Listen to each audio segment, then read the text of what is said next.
माता दी दोस्तों, मैं निशा रानी आपके अपने चैनल भाव्या की आस्था पर आप सभी का स्वागत करती हूँ। दोस्तों, आप सभी को तुलसी दिवस की अनंत और अनंत शुभकामनाएं। दोस्तों, आप सभी जानते हैं कि 25 दिसंबर को हम तुलसी दिवस के रूप में मनाते हैं। इस दिन तुलसी मैया का पूजन किया जाता है। तो आज की वीडियो में हम जानेंगे कि तुलसी दिवस के दिन हमें तुलसी माता का पूजन कैसे करना है।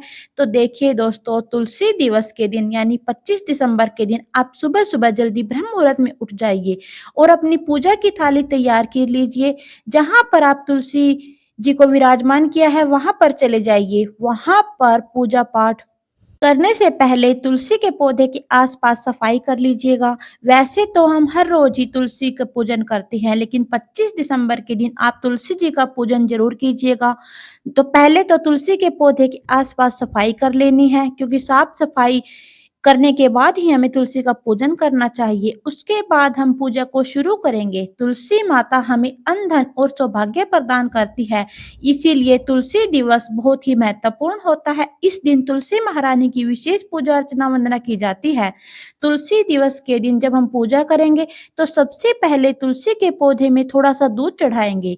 ज्यादा दूध नहीं चढ़ाना होता, थोड़ा सा कच्चा दूध हम तुलसी के पौधे में चढ़ाएंगे, क्योंकि ज्यादा दूध डालने से तुलसी का पौधा खराब हो सकता है। उसके बाद हम तुलसी महारानी का जल से अभिषेक करेंगे। अगर आपके तुलसी का पौधा बहुत बड़ा है तो आप गमले के अंदर ही पूजन कर सकती हैं। अगर गमला छोटा है, तुलसी का पौधा भी छोटा है, तो आप गमले के बाहर पूजन कीजिएगा। दोस्तों, अगर आपके पास बाल गोपाल लड्डू गोपाल है तो 25 दिसंबर के दिन जब हम तुलसी जी का पूजन करेंगे तो तब आप लड्डू गोपाल जी को भी वहां पर जरूर विराजमान कीजिएगा। इससे हमारी तुलसी महारानी बहुत प्रसन्न होती है और लड्डू गोपाल भी बहुत प्रसन्न होते हैं। अगर आपके पास बाल गोपाल लड्डू गोपाल नहीं है तो सिर्फ और सिर्फ आप तुलसी जी का पूजन कर सकते हैं। अब हम देसी घी का दीपक तुलसी महारानी के सामने जलाएंगे। देसी घी का दीपक जलाने के बाद तुलसी दिवस के दिन तुलसी महारानी को नई चुनरी जरूर उड़ानी चाहिए। अगर आपने पहले से चुनरी उड़ा रखी है तो उसे उतार देंगे और नई चुनरी तुलसी महारानी जी को समर्पित करेंगे। और अगर आपके पास चुनरी नहीं है तो आप वस्त्र रूपी कलावा भी तुलसी महारानी को बांध सकते हैं, कलावा भी बांध सकते हैं। उसके बाद तिलक करेंगे। अगर आपके पास बाल गोपाल लड्डू गोपाल बिठाए हुए हैं तो आप तुलसी जी के तिलक के साथ बाल गोपाल जी का भी तिलक करेंगे। शालिग्राम भगवान जी को अगर वहां पर विराजमान किया हुआ है, आपके पास शालिग्राम जी हैं, तो आप उन्हें भी तिलक करेंगे, उनकी भी पूजा अर्चना वंदना करेंगे। तिलक लगाने के बाद तिलक के ऊपर थोड़े से चावल लगाएंगे। अगर चावल नहीं लगाना चाहते तो तिल भी हम तिलक के ऊपर लगा सकते हैं, क्योंकि पौष के महीने में तिल का बहुत ही विशेष महत्व माना गया है। पौष का महीना चला हुआ है, इसलिए हम वहां पर तिल भी समर्पित कर सकते हैं। उसके बाद फल फल फूल आपके पास जो भी सामग्री है तुलसी महारानी के पास समर्पित करेंगे। उसके बाद तुलसी महारानी को हम श्रृंगार का सामान जरूर समर्पित करेंगे, क्योंकि तुलसी महारानी को श्रृंगार का सामान जरूर समर्पित करना चाहिए। इससे हमें अखंड सौभाग्य की प्राप्ति होती है। उसके बाद हम भोग समर्पित करेंगे। भोग में आपके पास कुछ मीठा बना सकते हैं, पतासे ले सकते हैं, जो भी आपके पास हो। तो मीठा में भोग जो है तुलसी महारानी को समर्पित करेंगे, या फिर कोई भी ऋतु फल आपके पास है उसका भी भोग आप तुलसी महारानी को लगा सकते हैं। मतलब कुछ भी भोग लगा दीजिएगा।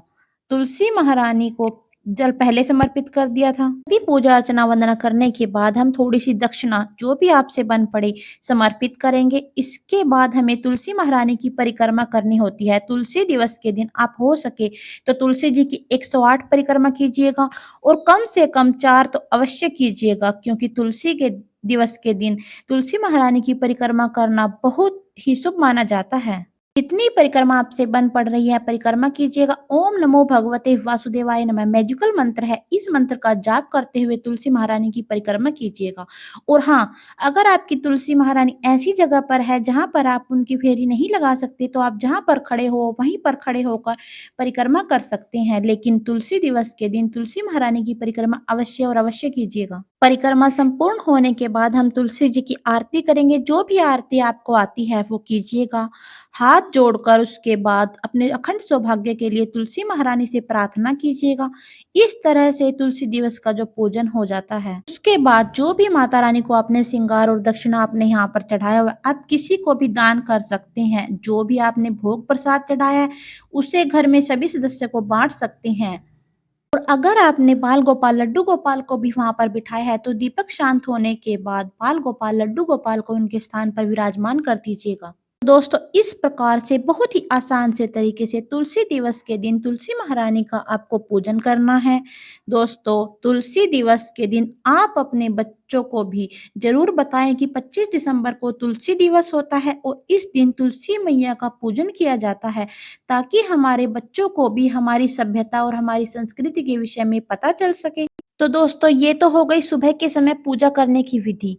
अगर आप किसी कारणवश सुबह पूजा नहीं कर सकते तो आप शाम के समय भी पूजा कर सकते हैं, लेकिन जो जल है, जल आप शाम होने से पहले ही तुलसी महारानी को समर्पित कर दीजिएगा, क्योंकि शाम के समय तुलसी के पौधे में जल नहीं चढ़ाया जाता। जल पहले चढ़ा लीजिएगा और शाम को प्रदोष काल के समय इसी प्रकार से आप तुलसी महारानी की पूजा अर्चना वंदना कर सकते हैं।